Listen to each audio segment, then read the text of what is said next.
આપ સર્વોને હેતપૂર્વક જય શ્રી સ્વામિનારાયણ।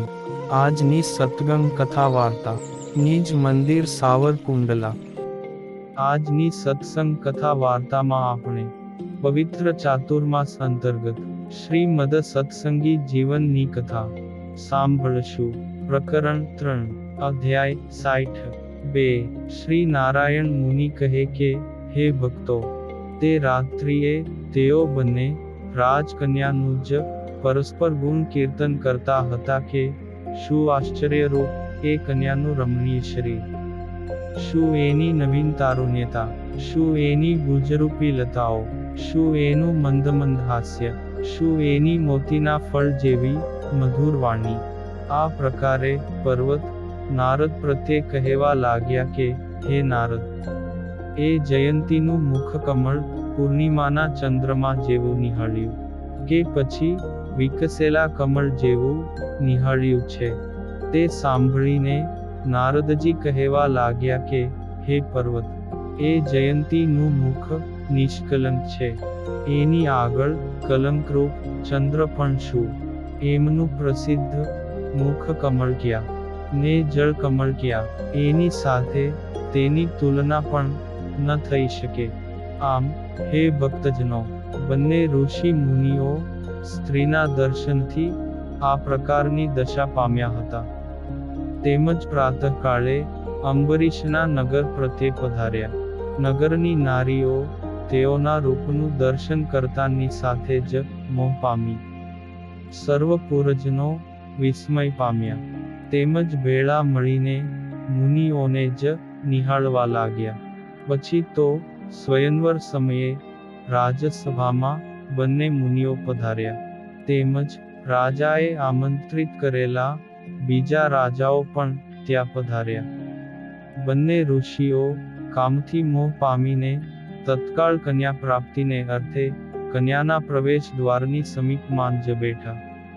પછી અંબરીશ રાજાએ પણ સભામાં આવેલા રાજાઓનું સ્વાગત કર્યું અને નમસ્કાર કરી તેઓને યથાયોગ્ય આસન પર બેસાડ્યા। તેમજ નારદ અને પર્વતનું રૂપ જોઈ રાજા આશ્ચર્ય પામ્યા। એ સમયે સભામાં ઉપસ્થિત થયેલા રાજાઓ મુનિઓનું રૂપ જોઈ કન્યા પ્રાપ્તિની આશાનો ત્યાગ કરીને ઋષિઓને જ નિહાળવા લાગ્યા। પછી બંને ઋષિઓ સમાન રૂપવાન તેમજ કામદેવને પણ મોહ ઉપજાવતા હોવાથી આ કન્યા આ બે માંથી કોને વરસે, આ પ્રકારે સર્વે રાજાઓ સંશય કરવા લાગ્યા। ત્યારબાદ વરમાળા હાથમાં ગ્રહણ કરીને મનુષ્યોના મનને હરતી હરતી રાજકન્યા જયંતી સભામાં આવી। હે ભક્તો, કન્યાના આગમન સમયે જ બંને ઋષિઓના મુખ વાનરના મુખ જેવા થયા, પરંતુ તે બંને તો પરસ્પર પોતાના રૂપને નિહાળીને આનંદ પામી રહ્યા હતા। પછી તો કન્યા પર્વતને નહીં વરે, આ પ્રકારે નારદજી પોતાના મનમાં માનવા લાગ્યા, અને કન્યા નારદને નહીં વરે, આ પ્રકારે પર્વત પણ પોતાના મનમાં માનવા લાગ્યા।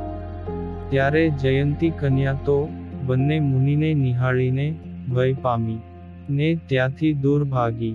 પછી તો અંબરીશ રાજાએ બહુ બોધ આપ્યો છતાં એ કન્યા ફરીથી સભામાં ન પધારી।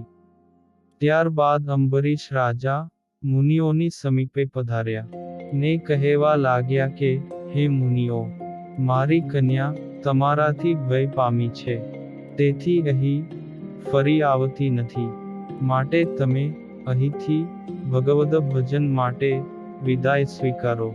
પછી તો પોતપોતાના મુખની વિરૂપતા નહીં જાણતા તે બંને ઋષિઓ રાજા કપટ કરી રહ્યા છે એમ પોતાના મનમાં માનવા લાગ્યા, ને કન્યાને વરવાની પોતાની આશા નિષ્ફળ થઈ એમ જાણીને રાજા પ્રત્યે કહેવા લાગ્યા કે, હે રાજન, રાજ્ય ઐશ્વર્યના મદથી ઉદ્ધત અમને તપસ્વી જાણે છે, તેથી કન્યાદાન કરતો નથી। આ પ્રકારની તારી ચેષ્ટા અમે જાણીએ છીએ। હે મૂઢ, પોતાને આત્મજ્ઞાની માનીને અમારું અપમાન કરે છે. તેથી તું દેહાત્મબુદ્ધિ ધરાવનારો થઈશ, એમાં સંશય નથી. હે ભક્તો, આ પ્રકારે નિરપરાધી ભગવત પ્રિય રાજાને શાપ આપીને ક્રોધથી આક્રાંત મુનિઓ અંબરીશની સભામાંથી બહાર આવ્યા. ત્યારબાદ ભગવાને ભક્તજનની રક્ષાને અર્થે એમના ભવનમાં સ્થાપન કરેલા સુદર્શન ચક્રે અંબરીશ રાજાની એ શાપ થકી રક્ષા કરી. અને સુદર્શન ચક્રે રાજભવનથી જ શાપનું નિવારણ કરીને એ શાપને કામ ક્રોધના અગ્નિથી બળતા એ મુનિઓની પાછળ પાછળ દોડાવ્યો. ને સ્વયં સુદર્શન ચક્ર પણ તેમની પાછળ દોડવા લાગ્યું. એ સમયે બંને મુનિઓ પોતાની પાછળ પાછળ ઘૂમતા રાશિની સમાન શ્યામ વર્ણના પોતાના શાપને અચાનક પાછળ આવતો નિહાળીને વિસ્મય પામ્યા. ને તેવામાં તો પ્રલય કાળના અગ્નિ સમાન પ્રજ્વલિત જ્વાળાઓની માલાથી ભયંકર સુદર્શન ચક્રને જોઈ ત્યાંથી ભાગવા લાગ્યા. ને માકડાના મુખવાળા તે બંને ઋષિઓ માર્ગમાં આગળ અને તેમની પાછળ દોડી રહેલો તમોરૂપ તેઓનો શાપ, અને મધ્યમાં તેમજ તેમની પાછળ ચક્ર દોડવા લાગ્યું. આમ ભક્તના દ્રોહથી તેઓ નિસ્તેજ બન્યા, ને તેઓના મુખ ગ્લાનિ પામ્યા. પછી તો શ્રમથી શરીર પર પ્રસ્વેદના બૂંદ જામ્યા, અને તેમનું જ્ઞાન પણ નષ્ટ પામ્યું. ને તે બંને દોડવા લાગ્યા, અને બચાવો બચાવો એમ સાદ પાડતા પાડતા દોડી રહેલા મુનિઓ પૃથ્વી ઉપર સર્વ દેશમાં, ગામમાં તેમજ સર્વના ઘર ઘર પ્રત્યે ગયા. પછી તો બંને મુનિઓ માન રહિત ને અહંકાર રહિત તેમજ નિર્લજ્જ થયા. અને તેઓ જ્યાં જ્યાં દોડીને જતા ત્યાં ત્યાં સુદર્શન ચક્રને જ તત્કાળ પોતાની પાછળ પાછળ અનુસરતું નિહાળવા લાગ્યા. ને સુદર્શન ચક્રથી બળતા અંગવાળા તેમજ માકડાના મુખ જેવા મુખવાળા તે બંને ઋષિઓને જોઈ તેઓને ભાગવાનું કારણ નહીં જાણતા મનુષ્યો કની પણ બોલતા ન હતા.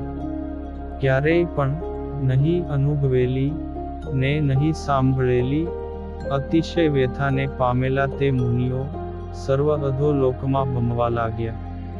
તે આ લોકમાં કોઈ પણ રક્ષણ કરનારો મળ્યો નહીં. એટલે ઉચ્ચ સ્વરે આક્રોશ કરતા કરતા એ મુનિઓ દેવોના લોકમાં ગયા. ઇન્દ્રલોક, અગ્નિલોક, યમલોક, નૈઋતલોક, વરુણલોક, વાયુલોક, કુબેરલોક તેમજ રુદ્રલોકમાં તે બંને ઋષિઓ ગયા. એ લોકમાં રહેલા દેવતાઓ પણ વિસ્મયપૂર્વક એમની આ પ્રકારની દુર્દશા જોઈ ચક્રના ભયથી કાંઈ પણ વચન બોલ્યા નહીં. એટલે બંને ઋષિઓ સમગ્ર દેવતાઓ બ્રહ્મા તેમજ શંકરને નમસ્કાર કરવા લાગ્યા. છતાંની કોઈ પણ પોતાનો રક્ષણ કરનાર મળ્યો નહીં. તેથી તેઓ વૈકુંઠ લોકમાં ગયા. ને હે હરિ, તમે અમારું રક્ષણ કરો, રક્ષણ કરો. આ પ્રકારે દૂરથી જ આક્રંદ કરતા કરતા આવીને ભગવાન શ્રી વિષ્ણુને નમસ્કાર કરવા લાગ્યા.